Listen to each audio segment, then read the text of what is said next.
እሺ ሰላማችሁ ይብዛ። እዛው በተቀመጥኩበት ነው ሁለተኛውን ቪዲዮ እየቀረስኩ ያለሁት የፊልፒያንሲን ግሬስ ኖትስ ውስጥ ያለውን ዴይሊ ዲቮሽናል እና ሪዲንግ ነው የምናነበው ማለት ነው። እዚህ ውስጥ ለሜይ 7 የተቀመጠው እንግዲህ ቢዩቲ ቴስት የሚል ነው።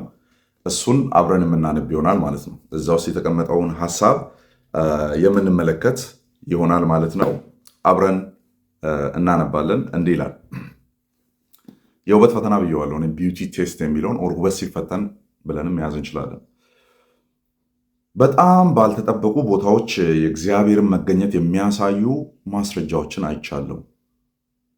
ወደ ኔፓል በሄድንበት ወቅት ከሚስቱ ጋር ማለት ነው በሄድንበት ወቅት አንድ የሕክምና ባለሙያ ለእኔና ለባለቤቴ በለምጽ ማገገሚያ ውስጥ ልዩ ትኩረት አድርጎ የሚሰራውን የግሪን ፓስቸርስ ሆስፒታልን አስጎበኘን። ሆስፒታሉን አንድ አስጎበኛቸው ማለት ነው። በውጭ በኩል ባለው ኮሪደር ላይ እየተራመድን ሳለ በአንድ ግቢ ውስጥ ካየኋቸው የሰው ልጆች ሁሉ እጅግ አስቀያሚ የሆነችን አንዲት ሴት አስተዋልኩ ይላል። ታሪኩ እዚህ ጋር ነው በደንብ የሚጀምረው። ኃይለ ቃሉን ተመልከቱ። ቀጥሎ የሚያመጣው ነገር በጣም ደስ የሚል ነገር ስለሆነ ማለት ነው። በአንድ ግቢ ውስጥ ካየኋቸው የሰው ልጆች ሁሉ እጅግ አስቀያሚ የሆነችን አንዲት ሴት አስተዋልኩ ወር አየኋት። እጆቿ በጋዝ ወይም ይሄ መጠቅለያ የሚባለው አለ አይደለ? ባንዴጅ ምናምን የሚባለው ማለት ነው ተጠቅልለዋል። እግሮቿም ተቆራርጠው ቅርጻቸውን አጥተዋል። አፍንጫዋ ከመሸብሸቡ የተነሳ እርሷን ስመለከት የውስጥ ቆዳዋ ወይም ሳይነስ ካቪቲ የሚባለው ይሄኛው ማለት ነው የውስጥ ቆዳዋ ይታይ ነበረ። አይኖቿም በቁስል ጠባሳ ተሸፍነው ምንም ብርሃን አያስገቡም ነበር። ሙሉ በሙሉ ማየት የተሳናትም ነበረች። ጠባሳዎቿ በክንዶቿ ላይ ያሉትን የቆዳ ክፍሎች በሙሉ ወርሰውታል። ቆየት ብለን በዚያው ኮሪደር በኩል ተመለስን። ይህች ፍጥረት ክርኖቿን መሬት ላይ በመትከልና ሰውነቷን እየጎተተች እስከ መንገዱ ዳርቻ ድረስ ተንፏቃ መታ ነበረ። ባለቤቴም ምንም ሳታመነታ ጎንበስ ብላ ሴቲቱን አቀፈቻት። ሴቲቱም ራሷን በጃኔት ትከሻ ላይ ጃኔት የፊልፒያንስ ሚስት ናት። በጃኔት ትከሻ ላይ አሳረፈችና ሁላችንም ወዲያውኑ ልንለየው የምንችለውን ኢየሱስ ይወደኛል የሚለው መዝሙር በኔፓል ቋንቋ መዘመር ጀመረች። እቺ ሴት ማለት ነው ከመሬት የተነሳችው። የአካል ብቃት ሕክምና ባለሙያው ቆየት ብሎ ሲነግረን ዳንማያ ብቸኛዋ ሴት ማለት ነው ዳንማያ ከቤተ ክርስቲያናችን በጣም ታታሪ አባላት አንዷ ናት። እዛ ሕክምና ቦታ ውስጥ ያው ቤተ ክርስቲያን አለ ነው። ታታሪ አባላት መካከል አንዷ ናት። እጅግ ታታሪ ናት፣ መንፈሳዊ ሴት ናት ብሎ ነገረ ማለት ነው። አካል ብቃት ምናምን ያሰራሉ እንግዲህ በሽታውም ስላለ አለን። አብዛኛዎቹ ታካሚዎቻችን ሂንዱዎች ናቸው ኦር ህንዳውያን ናቸው። ነገር ግን እዚህ ትንሽ የክርስቲያን ጸሎት ቤት አለን። ዳንማያ ደግሞ በሩ በተከፈተ ቁጥር ትመጣለች። እርሷ የጸሎት አርበኛ ናት። ወደ ግሪን ፓስቸርስ የሚመጣን ማንኛውም ጎብኚ ግሪን ፓስቸርስ ያው ሕክምና ቦታው ነው። የሚመጣን ማንኛውም ጎብኚ ሰላምታ መስጠትና መቀበል ትወዳለች። በኮሪደሩ ላይ ስንራመድ ስናወራ ሰምታን እንደነበር ምንም ጥርጥር የለውም አለ። ይሄ አስጎብኚው ማለት ነው ስፖርት የሚያሰራው። ከጥቂት ወራት በኋላ ዳንማያ መሞቷን ሰማን። ጃኔት አቅፋት ስትዘምር ያነሳሁትን ፎቶግራፍ ከጠረጴዛ አጠገብ አስቀምጫለሁ። ያው እዛ ጋር ስታቅፋት ኢየሱስ ይወደኛል የሚለው መዝሙር ስትዘምር ዳንማያ ማለት ነው ፊልፒያንሲ ፎቶ አንስቷቸው ነበር ማለት ነው። አስቀምጫለሁ። ሰዎች የማይደረስበትን የውበት ደረጃ ለማግኘት ከፍተኛ ገንዘብ በሚያወጡበት እንደ ግሪን ፓስቸርስ ያሉ ሆስፒታሎች ደግሞ በምጽዋት ፍርፋሪ በሚተዳደሩበት በዚህ ውበት አባዜ በያዘው ማህበረሰብ ውስጥ ስኖር በራሴ ላይ የመመረዝ ስሜት ሲሰማኝ ያንን ፎቶግራፍ አወጣዋለሁ። ያ ሐሳብ ሲመላለስበት ማለት ነው አወጣዋለሁ። በዚያ ፎቶ ላይ ሁለት ቆንጆ ሴቶች ነው ያለው። በኋላ ሪፍሌክት ሳደርግ አወራዋለሁ እኛውን ቦታ ማለት ነው። መንፈስ ቅዱስ ይመጣና ማየት ያለባችሁን ቦታ ማየት ያለባችሁን ዳይሬክሽን በሰዎች ህይወት ውስጥ ኢቨን በራሳችሁ ህይወት ውስጥ ዳይሬክሽኑን ሲቀይር የማይታመኑ ነገሮችን ነው ማመን የምትጀምሩት። በጣም አስቀያሚ በሚባለው ነገር ውስጥ ውበትን ማየት ትችላላችሁ። እመጣበታለሁ በኋላ። ስለዚህ ምን ይላል? በዚያ ፎቶ ላይ ሁለት ቆንጆ ሴቶችን አያለው።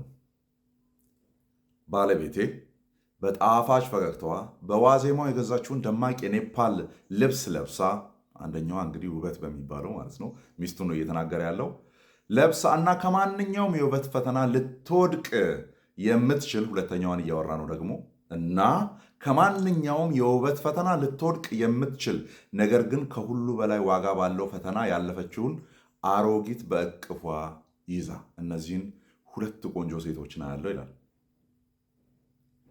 በዚያ ከቅርጽ በወጣና ባዶ በሆነ የሰውነት ቅርፊት ውስጥ የእግዚአብሔርን መገኘት ብርሃን ይበራል። መንፈስ ቅዱስ መኖሪያውን አግኝቷል ይላል። ዋው!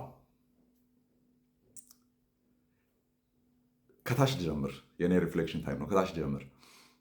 ሚስቱን ምንም አሁን በዚች እህት ላይ ሆስፒታል ውስጥ በተገኘችው እህት ላይ ያለባትን አይነት ማነጻጸሪያ አይደለም ሲጠቀም የነበረው። ያቺ በቃ ምድር ላይ ካየኋቸው ሴቶች ሁሉ አስቀያሚ ሴት አየሁ ብሎ ነው የጀመረው ሲጀምር። ከዛ ሁለት ሴቶችን አያለው ብሎ ወደ መጠቅለያው ይመጣል። ከዛ የእሱን ሚስት በምንድን ነው የሚገልጠው? የዋዜማው ሰሞን የለበሰችውን ኔፓል ውስጥ የገዛችውን የኔፓል ባህላዊ ልብስ ነው ማለት ነው። እና ኔፓል ውስጥ የገዛችውን ልብስ ለብሳ ቆንጆ የሆነችውን ሚስቴን አየሁት።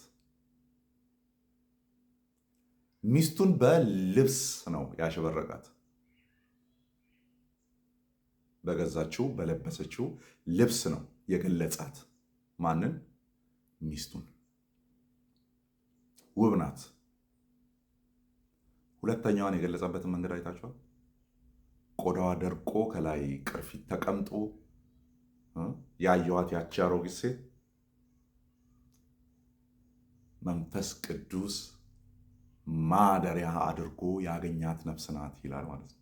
ሚስቱ መንፈስ ቅዱስ ማደሪያ የለባትም አይደለም እያለ ያለው ግን ቅድም ወዲያውኑ በፈርስት ኢምፕሬሽን ባያት ቅጽበት የተፈጠረበትን ስሜት ቶታሊ አሁን ላይ መንፈስ ቅዱስ ውስጡ ባስቀመጠው ኢሜጅ በኩል የመንፈስ ቅዱስ ማደሪያ እንደሆነች መመልከት ቻለ ማለት ነው። መመልከት ቻለ። ውበትን የምናይበት መንገድ፣ ሰዎችን ትሪት የምናደርግበት መንገድ ቅድሚያ አእምሯችን ውስጥ የሚመጣው ምንድን ነው ነው። ይሄ አማኞችን ስንመለከት ብቻ የሚሆን አይደለም። ባይዘ ሁምኤቨር ማለት ነው። ለማንም ለምንም የሚሰራ ነው። በእኛ መስፈርት ለውበት በሚሽቀዳደም ሰውነታቸውን በሚያሰሩ ሰርጀሪ በሚያሰሩ የአካል ክፍላቸው ላይ በሙሉ ውበት የሚለውን ነገር ፍለጋ ከዛ በኋላ ሶሻል ሚዲያ ላይ የሚመጣና የውበት ተምሳሌ ተደርጎ በሚታዩበት ያንን ነገር ያካሄዱ ሰዎች ማለት ነው። ዓለም ውስጥ እኛ ሰዎችን ናቹራል የሆኑ ሰዎችን ስንመለከት የእግዚአብሔርን ኢሜጅ ማየት ካልቻልን፣ የእግዚአብሔርን መልክ ማየት ካልቻልን በዚያ ውስጥ ከስረናል ነው። ዓለም ላይ ከሚጋጋጡት በምንም የተለየ ነገር የለም። ከስረናል። የመንፈስ ቅዱስ ማደሪያ አማኞችን ደግሞ ስንመለከት፣ ምክንያቱም መንፈስ ቅዱስ የሚያድረው በአማኞች ውስጥ ስለሆነ። ድሮ እንዳነበብኩት መጽሐፍ አለ፣ የማን እንደሆነ ረስቼዋለሁ። መንፈስ ቅዱስ በአማኞች ውስጥ ይኖራል አለና በአማኞች ውስጥ ይኖራል መንፈስ ቅዱስ ደን ባላመኑት ሲባል ባላመኑት ደግሞ አጠገብና ዛቢያ ይኖራል አለ ማለት ነው። አለ አጠገባቸው መስራት ባለበት ጊዜ ባላመኑ ሰዎች ላይም ይሰራል። ግን ባመኑ ሰዎች ውስጥ ሆኖ ነው ኦፕሬት የሚያደርገው። እቺ እናት በዚህ የሕክምና ቦታ ላይ የተገኘችው ጸላይ እንደሆነች እናያለን። ወደ እግዚአብሔርን ፊት የምትፈልግ እንደሆነች ደን በመከራዋ መካከል ኢየሱስ ይወደኛል የሚለውን ነገር ከመዘመር ወደኋላ አላለችም። የጸሎት ህብረቶች ውስጥ አለች። ቋሚ ተሰላፊ ናት። ቤተክርስቲያኑ በተከፈተ ቁጥር ሄዳ የምትገኝ ናት። በሷ በኩል ደግሞ እግዚአብሔር ይሄንን ግለሰብ ዛሬ ሁላችንም ማየት የምንችልበትን ኦር ማየት ያለብንን ዳይሬክሽን የሚያስተውልን ግለሰብ እሷን እንዲመለከት አድርጎ ይህንን ነገር ደግሞ መልሰን እንድናይ እኛም እንድናስተውል አድርጓል ማለት ነው። የእግዚአብሔር መንፈስ ክብር ለእግዚአብሔር ይሁን። ክብር ለእግዚአብሔር ነው። ሰዎችን ትሪት የምናደርግበትን ሰዎችን የምናይበትን ሰዎችን አክሴፕት የምናደርግበት ስታንዳርድ ራሱ የተለየ መሆን አለበት። ዓለም ላይ ያለው ልክ ክርስቶስ እንዳለው ኃጢአተኞችም ይህንን ያደርጉታል በሚለው አይነት አካሄድ አይደለም መሆን ያለበት ነው። በቃ ዊርድ በሆነ ሁኔታ የተለየ ነው መሆን ያለበት። ክርስቶስ ሰዎችን በሚቀበልበት ልክ ነው ልንቀበል የሚገባው። ስለዚህ ቁስላቸውን፣ ጠባሳቸውን፣ ለምጻቸውን፣ የተጎዳ አካላቸውን ሳይሆን የእግዚአብሔርን መልክ ፔኔትሬት አድርገን ማየት ይኖርብናል የሚል ነገር ከፊልጵያንሲ የዛሬው ሜይ 7 ዲቮሽናል ላይ አይቼዋለሁ። ለዚህ ነው ማለፍ ያልቻልኩትና ሁለቱም በአንዴ ቢሆኑ ብዬ አሰብኩ። ምክንያቱም ለየቀኑ የተቀመጠ ስለሆነ ነገ ሜይ 8 ነው፣ ለሜይ 8 ማንበብ አልችልም፣ 7 አለፈ ማለት ነው። ለዛ ሁለቱንም በአንድ ቀን ለማድረግ አስቤያለሁ። አይ ቲንክ ወዳችሁታል ብዬ አስባለሁ እና ቪዲዮ ላይክ ማድረግ አትርሱ፣ ሼር ማድረግ አትርሱ፣ ሰብስክራይብ ማድረግ አትርሱ። ጸጋና ሰላም ይብዛላችሁ። ቀጣዩ ፕሮግራም ከዚህ በኋላ ከዛሬ በኋላ የሚሆነው እዚህ ቤቴ ውስጥ አይደለም የሚሆነው። እንዳልኳችሁ ዛሬ ነው ከእናቴ ጋር የምንወጣው ለተሻለ ሕክምና ማለት ነው። ወደ አዲስ አበባ እንሄዳለን።